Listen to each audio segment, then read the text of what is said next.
Traditional financial wisdom tells us to buy a steady stock, tuck it away in a portfolio, and wait 30 years for a comfortable retirement. But there is a completely different approach to the market, one that relies on speed and stress instead of patience.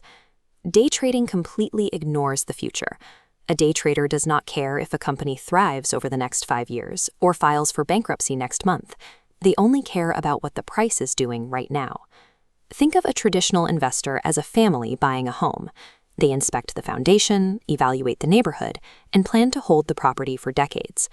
A day trader is a high-speed real estate flipper operating on a 4-hour timeline. They buy a house at 10 a.m. without checking the roof or the local schools. They have zero intention of painting the walls or renting it out. Their only goal is to hold the deed for a few hours and flip it to another buyer by 2 p.m., simply because demand happens to be hot that afternoon. A day trader is not a business owner. They are a hyper-fast middleman, stepping into the market purely to capture tiny price changes as momentum shifts. This strategy is defined by a rigid boundary. Absolutely zero stocks are held overnight.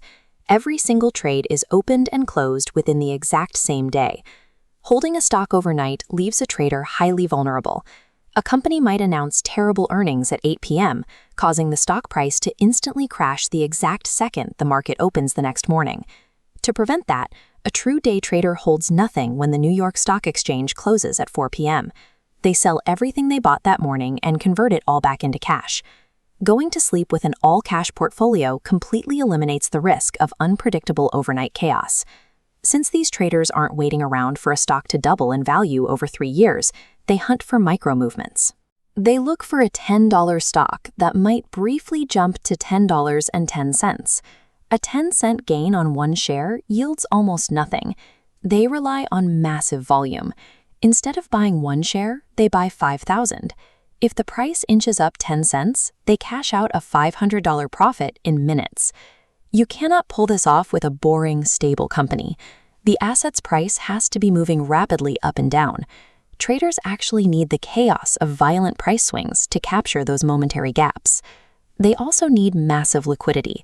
There must be a huge volume of active buyers and sellers trading that specific stock, so that the fraction of a second a trader clicks sell, there is an instant buyer on the other end to take the shares. Take away the massive volume or the erratic volatility, and the entire mathematical engine breaks down. The clock starts at 9:30 a.m. Traders skip the quarterly earnings reports and CEO interviews. Instead, they stare at digital screens, scanning for mathematical patterns and volume spikes to identify a stock gaining momentum. At 10:14 a.m., the chart shows an upward trend. The trader buys 2,000 shares at $15. 5 minutes pass. At 10:19 a.m., the stock hits $15.20. The trader immediately sells all 2,000 shares, logging a $400 gain. A day trader's entire livelihood comes down to perfectly executing within these isolated 5-minute windows of pure mathematical momentum. Because the volume and cash outlay are so high, the risk is completely symmetrical. If that $15 stock drops 20 cents instead of rising, the trader just lost $400 in those exact same 5 minutes. To survive, traders rely on a stop loss, an automated safety switch programmed into their software.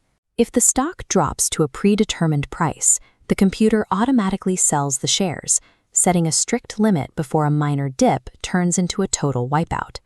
But bad math rarely bankrupts a day trader. Human panic does.